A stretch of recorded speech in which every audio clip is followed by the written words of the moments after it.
Every hour at Dunkirk the situation tightens as German forces close in on the trapped Allied soldiers. The evacuation becomes a race against time with destroyers too few and too vulnerable to air attacks. Command turns to desperate measures, activating civilian boats, fishing vessels, yachts, and small craft to rescue men from the beach and shallow waters. Engineers build makeshift piers from wreckage and abandoned lorries to extend the evacuation reach, hoping the rising tide will allow more ships to approach safely. On the ground, thousands of soldiers struggle to survive under constant threat from bombers and artillery. Some shelter in stranded ships waiting for the tide to refloat them, while others remain exposed on the beach listening for aircraft engines that signal imminent danger. Fear spreads rapidly and trust among survivors begins to break down under pressure.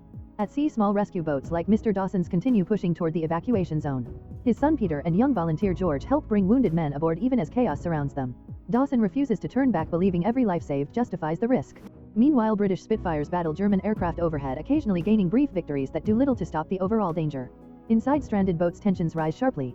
A Dutch sailor who abandoned his ship is suspected of being a German spy simply because he is foreign and silent, showing how fear distorts judgment. Gunfire nearby forces men into panic as bullets strike the water and hulls without warning.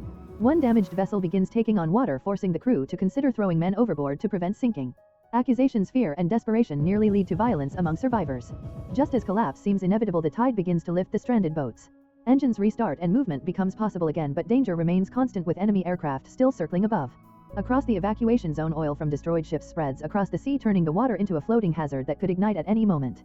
Command reports worsen as German forces breach defensive lines in places, shrinking the perimeter further. Ships are limited and each arrival at the mole carries hundreds of exhausted men towards safety, but only slowly. Despite losses and uncertainty, the evacuation continues relentlessly.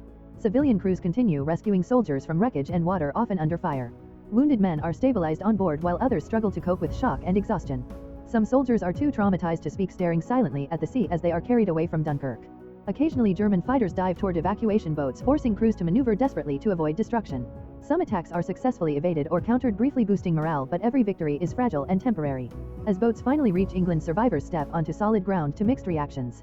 Some civilians offer support and tea, while others remain silent, unsure how to process the scale of retreat.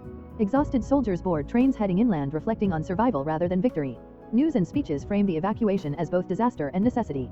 Leaders emphasize that Britain will continue fighting across all fronts, and Dunkirk becomes the starting point of a longer war rather than its end.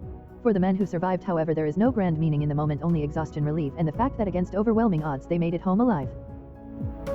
If you enjoy watching this video, then subscribe to Angel Recaps for the latest movies explanation.